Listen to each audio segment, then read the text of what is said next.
عرش پر دھوم ہے، فرش پر دھوم ہے وہ بدبخت جو آج محروم ہے، پھر آئے گی شب اس کو معلوم ہے، عام لطف خدا آج کی رات ہے۔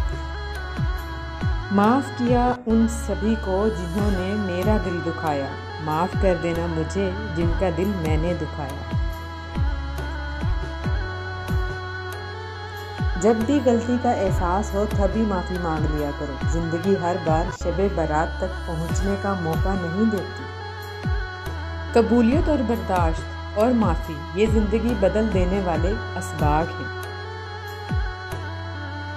رہی زندگی تو پھر بات ہوگی، نہ رہی زندگی تو بس یاد ہوگی، کی ہو غلطی تو معاف کر دینا، کیا پتہ یہ زندگی کی آخری شب برات ہوگی۔ دعاؤں کو قبولیت کی ہوا مل رہی ہے، ہم بے قدروں کو آج شب برات مل رہی ہے۔ کوئی تکلیف پھر اداسی کا میری سبب نہیں بنتی، جس تکلیف کو میں اللہ پر چھوڑ کر مطمئن ہو جاتی ہوں۔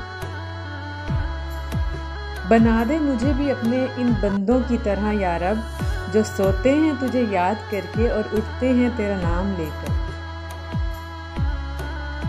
یا اللہ، ہم جس بات کو لے کر پریشان ہیں اس میں ہمارے لیے آسانیاں پیدا فرما دے، آمین۔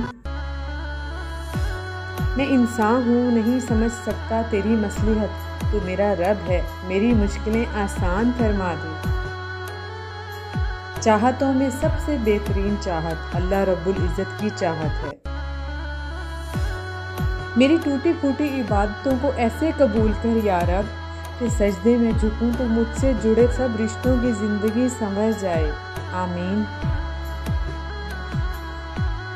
کہا سنا جو بھی ہو معاف کرنا، کچھ وعدے کیے نہ نبھائے ہوں تو معاف کرنا، کچھ باتیں جو ہم دونوں کے بیچ ہوئیں ان میں کچھ برا بھلا کہا ہو معاف کرنا، جب کبھی میں نے تم کو ستایا ہو رلایا ہو ان سب غلطیوں کو میری نادانی سمجھ کر معاف کرنا۔ مغفرت کی رات آنے والی ہے، دعاؤں میں یاد رکھنا اور مجھے دل سے معاف کرنا۔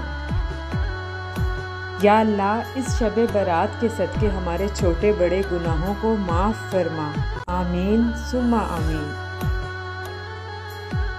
شب برات میں لکھے جاتے ہیں لوگوں کے نصیب، یا رب ہمارا نصیب بھی اچھا لکھنا، آمین یا رب العالمین۔